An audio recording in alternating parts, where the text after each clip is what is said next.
I think you guys got a lot of education about the diet, carbohydrates, ketosis, macronutrients. So I want to talk to you guys a little bit about my experience. I think the best thing I can do is share what I've gone through, what some of my patients have gone through, because while what I like to say with my patients is while some of these recommendations are pretty simple to understand, it can be really hard to apply. And so I want to give you guys some tips, give you guys some insights, and sort of share with you what I've gone through. So the challenges, this is what I want to focus on today.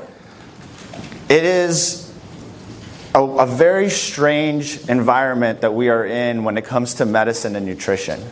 I'm a board-certified internal medicine specialist. I went through, over a decade of training. It was a great training experience. I learned a lot, but what I didn't learn about at all is ketogenic metabolic therapy. I did not learn at all about nutrition. You guys would probably be surprised to find out that most physicians have had only 3 or 4 hours of nutrition training altogether. And I think that's really it's a frightening reality because we look to our doctors, we look to our primary care doctors, especially to give us direction when it comes to eating, when it comes to being healthy. And unfortunately, I feel that so many of us are ill-equipped to give good recommendations. That's how I felt after I came out of my training and I realized that I'm really, really good at taking care of sick people. I can keep you, alive. I can make you better if you end up in the hospital. But I did not have a lot of recommendations for people that are trying to stay healthy. So the first point is finding the right doctor, and this is kind of my big message. And I think that's what a conference like this is so exciting, to see people coming together, to connect physicians, like-minded thinkers, and just show you guys that there are people out there thinking outside of the box and thinking about how we can really be healthy. So I challenge all of you, everyone that's just starting the journey, or if you're on your weight loss and health journey and you're struggling, find a good doctor. There's not a lot of us. It's a small community. It's growing. It really is. I really did not have any idea 4 years ago when I came out of my training about any of this, and I didn't have anyone to look to. And I can only imagine how challenging it is for the layperson, someone just looking to lose weight, looking to treat their diabetes appropriately. How do you even start? So finding the right doctor. I think you're all here because you're looking for those resources, and I think leaning on those resources is so important. So my second point is building your tribe. So you can't do this alone, right? You can't just go online and find all the information. The information's out there, but it's hard to process. As you hit hurdles, as things change in your life, as you discover that you can't fast this long, or you're getting headaches, or whatever those complications are, you've got to be ready to tackle them. And you need a doctor, but you also need a team. You need to build that tribe of people. And I think that's where a lot of the excitement comes with some of these fad diets. People get excited to join a team of people doing the same thing. Well, I want you guys to know that this isn't a fad diet concept. This is a lifestyle. This low carbohydrate world is a small one, but it's a powerful one. And our goal, I know Dr. Westman, I know a lot of my colleagues, we're trying to change how healthcare is delivered. We're trying to change the recommendations, and it's not going to be an easy process. So I want you guys to come introduce yourself to me, introduce yourself to each other. That's something I heard. I was listening to Dr. Westman's lecture, and he emphasized that, hey, you're in a group of people here that are like-minded already. They're trying to help themselves. So don't be shy. Reach out to everyone and anyone you can to build your tribe. And this goes to the next point of why that's so important. We live in a time where there is a war of information going on, everyone. If you go online, if you read the news, even this whole issue with the coronavirus right now, there is so much overwhelming amount of information hitting your eyes, hitting your ears. It's really hard to stick to your guns once you go down a path, and it's hard to not get disrupted when you have, people on TV shows or people on the radio fear-mongering you about this is dangerous or that's the wrong path and this is what the only path is to, eat vegetables or whatever. Like you have to realize that you have to block out the noise, and you have to sometimes you really have to limit your screen time, limit what information you allow into your brain. We're living in a time where we're suffering from a digital toxicity, not my term, but it's a great one, where you're having so much information that even if you know what you're doing is right, even if you're losing weight, even if your A1C is dropping and you're feeling better and better, it can be really jarring when you go onto the social media or onto a TV show and get overwhelmed with something that's basically saying what you're doing is wrong. And so that's a challenge I've faced, and it's something I coach a lot of my patients on, of, hey, let's block out the noise. Let's focus on what we're doing. Let's believe in what we're doing. Let's lean into it. Let's focus on the people that we put around ourselves, like your doctor, like your tribe, like your friends that are joining you. I always tell folks, if a patient comes in and they're struggling with their weight or they're struggling with metabolic disease, I tell them, hey, on the next visit, bring in your wife or your husband. Bring in your kids. Bring in your best friend. I don't care. Bring people in to join you on this journey, because that's how you're going to be successful, when you have people around you to support you and to remind you that you're not crazy. Because in this world of nutrition, it could be very easy to start feeling like you're crazy when you hear one doctor telling you one thing, another doctor telling you another thing, the American Heart Association telling you one thing. It's just so much information. So you really have to, find yourself, find your people, and really hunker down and focus. And I think that that's a really important message I cannot stress more. The next point connects with all these, clearly, is accountability. So it takes, weeks and weeks and weeks to build a habit, and it takes months and months and months to get adapted to this kind of lifestyle, to this kind of pattern of eating. And one of the most powerful things that you can do for yourself is be accountable. And sometimes it's very hard to be accountable to yourself. So whether it's joining a program, whether it's committing to going to conferences like this, whether it's being online on a Facebook group that's, where there's people that are supporting you what you're doing, or, like I'm suggesting, finding a doctor that understands what you're doing, that's committed to supporting you through that process, and that will keep you accountable. So one thing I tell all of my patients all the time is that the information I'm sharing with them, well, it's not new. A lot of stuff, it's been around a long time, and it's all free. You could go online and learn it, assuming you could block out all the other noise that's coming your way when you're doing that. But what you can't do is be accountable to yourself all the time, because life is hard. So my patients come to my clinic at least every 2 to 4 weeks when they're initiating a program like this. Because it's not that I'm always teaching them something new, although oftentimes people will have a new question for me, or they'll come in with a list of like, how do I purchase food at Costco, or what do I do to get rid of the headaches I'm having in the morning? It's just some common issues I see, right? But really what I think the power is coming in and knowing you're going to see Dr. Gary, or knowing you're going to see your doctor, and you know that they're going to make you accountable.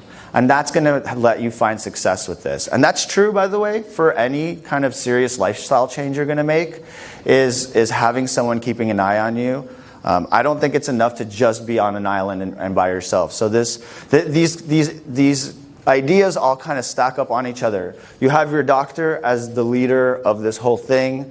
Someone who's going to monitor your labs, monitor your progress, and keep you accountable. You have your tribe to support you through those difficult times, the times where you're going to struggle, where you're going to fall off and, I don't know, eat all the stuff you ever wanted. And then you want to get back on it, right? And the way to do that is to have that tribe, and always blocking out all the noise.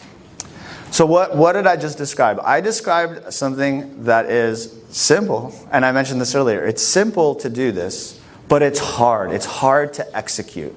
And that's something I want you guys to walk away from knowing, because it's not going to be easy. You're going to learn this stuff maybe after this conference, maybe after you read your next book, but it's going to always be a challenge. And if you mentally prepare yourself and you build systems around your life, and you get your family on board, and you get all these people on board, you're going to be successful, and that's what I want for all of you.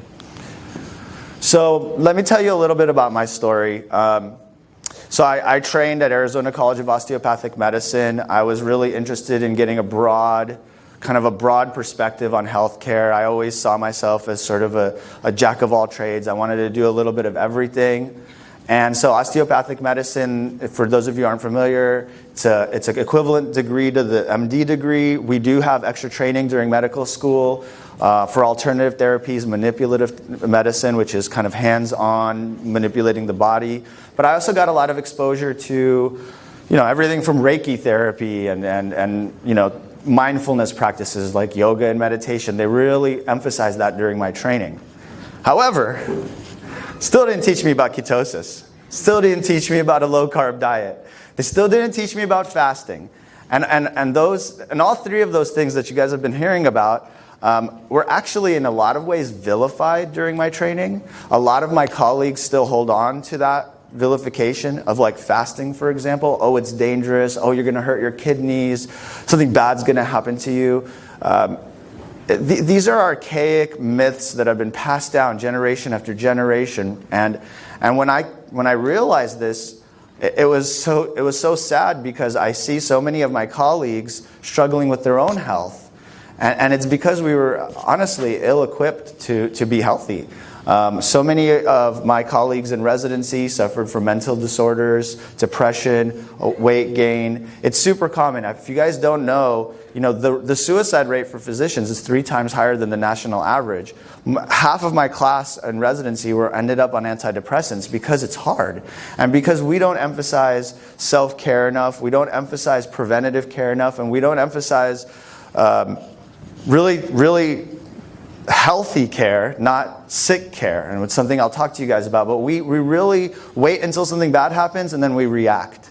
And what I want people to understand is that, the most important thing you can do is to start today. Start this afternoon. Start this evening. Whatever it is, start taking care of yourself. In residency, I made it a point to protect myself from that. And while I didn't know that I would end up on this kind of low-carb community world, I certainly knew that I wasn't going to get sick. I wasn't going to put on 50 pounds and be miserable. So I did everything I could during my training to protect myself. But what ended up happening was I was always raging against the machine. It's kind of a line I came up with, but I was always asking why. I was always getting in arguments. I always tell this story. I was taking care of a patient. He was a diabetic man. His blood sugars were out of control, and he had an infection in his foot. And it was really bad, and he was going to die if they didn't cut it off. He was fully septic. And my job as the internist, I was an intern at that time, was to get his blood sugar low enough for the surgeon to take him to the OR and take off his foot so he can move on with his life. And every day I would increase the insulin, and every day his sugar would be higher. And this went on for 3 days, and I got all this heat from the surgeon, like, hey, this guy's going to die. Fix him. I'm like, all right. I didn't know what to do anymore. So on the 4th day of increasing his insulin, I go into his room after they canceled the surgery again, and I see what he's eating for lunch.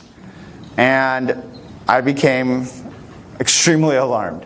It was fries, a baked potato, a cheeseburger, all the stuff. And coincidentally, the dietitian was there. And I'm like, I jump into my computer, and I'm like, did I not order a heart-healthy low-carbohydrate diet? No, I did. I had the diabetic diet ordered. So I ask her, I'm like, how is he having this food? Like, I'm not going to be able to control this. And the more insulin I give him, the more hungry he's going to get. He's going to eat more, and this is a big cycle. And she's like, well, we count calories, we count carbs, and we dose the insulin. And all of these foods are approved on this diet. Well, I wasn't having it. I got really upset because this man's life was in danger. And we got into a big debate about whether or not he should be eating all those carbs and all that bread. She was not happy with me. And the patient was just like, give me my cheeseburger, I don't care. He was like not worried about his foot. He was not worried about his disease state. And frankly, I walked away from that whole conversation pretty discouraged because I didn't get it. No one ever taught me that you don't need to eat carbs. No one ever taught me that, there's another way. And when I argued with them, I was just mad. I was just frustrated because I wanted to help my patient. I wanted to get him into surgery. But I frankly did not have a solution. It's not like I said, hey, Dr. Westman taught me about low-carb diet, right? Like I didn't have that in my back pocket. All I had was, man, you probably shouldn't be eating bread and potatoes and cheese and bread. Like it's too much. That was obvious to me, but I didn't really get how metabolism worked, because despite me being an internal medicine doctor, they didn't teach me a lot about how metabolic therapies work. So I tell you guys this story because if you end up in the hospital, and your doctors want to help you, and even your primary care, they want to help you, but a lot of us are not prepared. So again, back to the message of you got to go out and into the community, jump on websites, reach out to us, and help yourself by finding the right provider that gets it. And don't accept, don't accept the standard of care to be normal. It's not acceptable. It's really not acceptable. And as you guys can see, this is what I was kind of getting to is I was trained in a system of sick care. I know how to treat disease. I know how to keep people from dying. I know how to keep your blood glucose down. But to what end, right? We want to be healthy. We want to have a high quality of life. We want to enjoy our lives. We want to feel good every morning. We want to be able to move comfortably without joint pain. And I think so many people have accepted a lower baseline, like a baseline of chronic disease, chronic fatigue as acceptable. Sadly, I think many of my colleagues have accepted that. For me, I was always raging against the machine and I never could accept it. And when I discovered this approach to healthcare, which is using food as medicine, using lifestyle as medicine, using the sun, using the food, using your body, using vitamins when necessary, but for sure not leaning on the pharmaceutical industry and not leaning on reactive sick care strategies, but instead being ready to make yourself better by preventing the diseases from ever happening, and by doing so using natural modalities like lifestyle modalities, which I'll talk about, and which is what all we're talking about here. So my transformation happened the year after I left my training. I was having a really hard time with sort of the way my medical practice was going. I couldn't really figure out why I wasn't able to help people. And I got into a bit of an argument with a colleague of mine that you'll hear from here shortly, Mr. Brian Sanders, and he's an engineer, and he had started discovering the low-carbohydrate lifestyle. And basically, he challenged me on these ideas of ketosis and whether it's safe or not, or these ideas of do you really need carbohydrates at all, or is that even, the idea that whole grains are good for you. And we really got into it. We got into a spirited debate. But what I came to the conclusion was, when I thought back to the physiology, the pathophysiology, the biochemistry, when I thought about the things I actually know how our body operates, I already knew this program. Like I already knew that low carb would work to reverse diabetes. But it was just something that it was taught to me on an academic standpoint, but was not transitioned into a clinical practice. And I think that that's a really difficult challenge for many physicians and patients alike, is to understand that, hey, like scientifically, biologically, yeah, it makes sense, but our recommendations for the last century have stood against that. And people have been getting sicker and sicker and sicker, and we've just accepted it. And I want you guys to not accept that anymore. I want you to expect to feel awesome. And if you don't, it's time to find another doctor.